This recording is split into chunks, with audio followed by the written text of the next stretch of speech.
17 नवंबर 1906 कोमिया Japan के एक छोटे से गांव में आधी रात का वक्त था। घड़ी की सुई ठीक 2 बजे पर रुकी थी, जैसे वक्त थम गया हो। बाहर आसमान से बारिश टपक रही थी, तेज हवाएं छतों से टकरा रही थी और पूरी गांव पर एक गहरी खामोशी छाई हुई थी। एक गरीब मोची जो दिन भर साइकिल ठीक करता था, इस तूफानी रात में एक बोसीदा पुराने घर के दरवाजे के बाहर खड़ा, कांपते हाथों के साथ अंदर से आने वाली किसी आवाज का बेचैनी से मुंतजर था। अचानक दरवाजा आहिस्ता से खुलता है। एक नर्स बाहर आती है, चेहरे पर चमकती मुस्कुराहट और नरम लहजे में कहती है, मुबारक हो आपका बेटा हुआ। वो इसे देखकर खुशी से पागल होता है और अपने गोद में उठाता है और कहता है, आज से आपका नाम सुजिरा होंडा है। उस वक्त किसी को अंदाजा नहीं था कि ये बच्चा एक दिन पूरी दुनिया की सड़कों पर दौड़ने वाला ख्वाब बनेगा। सुचिरा का बचपन गरीबी और जद्दोजहद में गुजरा। इसका वालिद सुचिरा होंडा एक मोची थे जो जूते मरम्मत करते और साइकिलों का मरम्मत किया करते थे। सुचिरा के घर न कोई बिजली, न पक्का फर्श और न ही कोई सहूलत मौजूद था। सुचिरा होंडा का बचपन से ही मैकेनिक बनने का शौक था। वह अपने बाप की वर्कशॉप में छोटे टुकड़े उठाता और साइकिलों को खोल कर देखता और पुराने आइटम से नई चीजें बनाने का कोशिश करता। होंडा का बचपन से ही मशीनों से लगाव था। होंडा जब सिर्फ 5 साल का था तो उसने अपने घर के बाहर एक कार आते देखी। वो मंजर उसके दिमाग में हमेशा के लिए नक्श हो गया। वो उस कार के पीछे भागा, हाथों से उसके टायरों का निशान जमीन पर देखता रहा।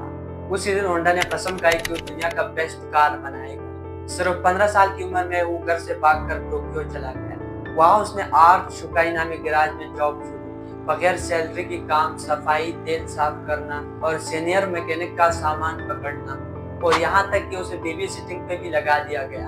होंडा इस जॉब से बहुत तंग था क्योंकि जिस काम के लिए वो आया था वो पूरा नहीं हो पा रहा था। होंडा ने कई दफा घर जाने का भी सोचा, लेकिन वो इस फेलियर के बाद पेरेंट्स को फेस नहीं कर सकता था। लेकिन उसने हार नहीं मानी। वो दिन रात गैराज में रहता, गैराज में सोता, चुप कर गाड़ियों के पुर्जे खोल कर समझता, सीखता और चुपचाप जोड़ता। कुछ ही दिनों बाद आग चुकाई ने होंडा से वर्कशॉप का काम ही लेना शुरू कर दिया, और यही तो वो चाहता था। इसी दौरान होंडा ने 2 स्पोर्ट कार बनाने की कोशिश की। एक था आर डेमिलर और दूसरा कार्टस, लेकिन बदकिस्मती से ये दोनों ज्यादा देर तक नहीं चल सकी। अगले कई सालों तक होंडा ने यही काम जारी रखा और अपना एक्सपीरियंस बढ़ाता रहा। साल 1928 में उसके मालिक ने एक नई शॉप खोलने का फैसला किया और इसी शॉप का सारा रिस्पॉन्सिबिलिटी सुजिरा होंडा पर सौंपी गई। होंडा ने इस ब्रांच को सिर्फ एक ही मजदूर से शुरू किया और सिर्फ 2 ही सालों में इसने इसे 30,000 एम्प्लॉयज तक पहुंचा दिया, और इसी दौरान एक प्रोफेशनल मैकेनिक और एक रेसिंग ड्राइवर भी बन चुका था।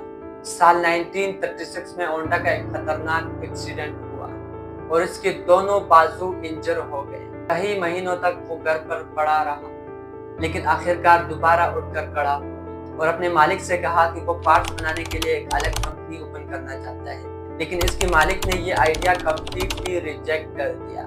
इसी वक्त होंडा ने ये फैसला कर दिया कि पार्ट मैन्युफैक्चरिंग कंपनी खुद ही ओपन करेगा। आखिर 1936 में 30 साल की उम्र में इसने अपने दोस्त के साथ मिलकर टोक्यो सीक हैवी इंडस्ट्री खोली।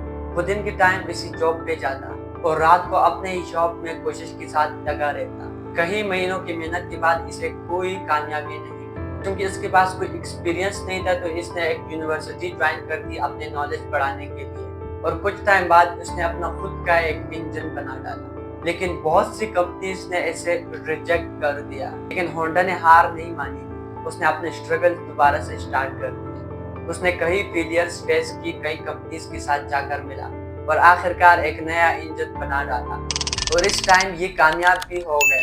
मगर जैसे ही कामयाबी की किरण नजर आई, वर्ल्ड वॉर 2 शुरू हुआ और इस खबर ने उसकी सारे उम्मीदों पर पानी फेर दिया। बदकिस्मती से इसी जंग के दौरान एक बम सीधा आकर इसकी कंपनी पर आ गिरा और होंडा की आधी से ज्यादा चीजें तबाह हो गई और एक बहुत बड़ा नुकसान हुआ। लोगों ने कहा everything is over, but Honda ने कहा नॉट येट। वर्ल्ड वॉर 2 के खत्म होने के बाद साल 1946 में सुचिरा होंडा ने एक बार फिर शुरुआत की। उसने अपने घर में ही एक छोटी सी रिसर्च लैब बनाई, होंडा टेक्निकल रिसर्च इंस्टीट्यूट। یہاں اس کے ذہن میں ایک آئیڈیا آتا ہے اور سچویشن کے حساب سے لوگوں کا پرابلم سولو کرتا ہے، کیونکہ جنگ کے دوران لوگوں کو بہت پرابلمس تھی سائیکلوں کی وجہ سے، تو اس نے سائیکلوں کے اوپر چھوٹی موٹرز لگانا شروع کیا اور یہی سب سے خطرناک آئیڈیا تھا۔ لوگوں کو سستی آفیشینٹ سولوشن چاہیے تھی اور ہونڈا نے وہی دیا، اینڈ پہلی بار اس نے اپنا لوگو اس بائک پر لگایا۔ پھر 1948 میں اس نے ہونڈا موٹر کمپنی بنائی اور دنیا نے دیکھا ایک نئی شروعات۔ سال 1958 میں ہونڈا نے ایک نئی تاریخ رقم کی۔ اس نے لانچ کی دا سپر کیب، ایک سستی، اسٹائلش اور فیول آفیشل موٹر سائیکل، یہ صرف ایک بائک نہیں بلکہ ایک سکسیس تھی۔ ہونڈا نے نہ صرف جاپان بلکہ پوری دنیا میں موبلٹی کا تصور بدل کر رکھ دیا۔ سال 1960 میں ہونڈا ایک موٹر بائک کمپنی سے نکل کر ایک ڈچ گینٹ بن چکی تھی۔ انہوں نے دنیا کا سب سے پہلی کار F1 متعارف کروایا، ایک دہلیری کی قدم جو ان کی جدت کا پہچان بن گئی۔ موٹر سائیکل کی ایک زبردست کامیابی کے بعد ہونڈا نے ایک نیا خواب دیکھا، اب ٹائم آ گیا کار بنانے کا۔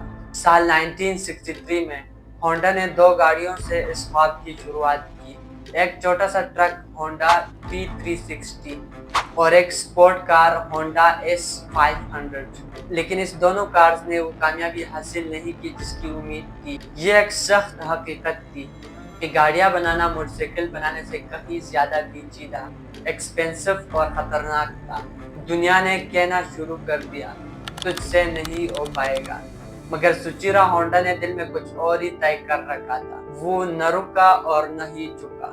اس نے سالوں تک گاڑیوں کی انجن، فیول ایفیشنسی اور گاڑیوں کی ڈیزائن پر خاموشی سے محنت کی۔ پھر 1972 میں وہ دن آیا جب ہونڈا سیوک لانچ ہوا، ایک سادہ، سستی اور قابل بھروسہ کار جس نے صرف جاپان ہی نہیں بلکہ پوری دنیا کی سڑکوں پر جگہ بنا لی۔ اتنی سٹرگلز اور فیلئر کے بعد ہونڈا آخر کامیاب ہو ہی گیا، اور آخر 1978 سچیرا ہونڈا نے آفیشلی طور پر ریٹائرمنٹ لے، لیکن وہ اپنے ٹیم کے ساتھ اکثر وقت گزارتے، انہیں موٹیویٹ کرتے اور کہتے never copy other works, be original. سال 1991 میں دنیا نے ایک جینیس کو دیا، the end of Honda owner, لیکن اس کی بنائی ہوئی کمپنی ہر انجن کی آواز میں اس کے جذبے کو دہراتی ہے۔ سچیرا ہونڈا نے ہمیں سکھایا، success is 99% failure. Instead of being afraid of failure, learn to embrace it. If you fail 7 times, stand up 8 times. The value of life can be measured by how many times your soul has been deeply tried. The Suchiro Honda. Subscribe.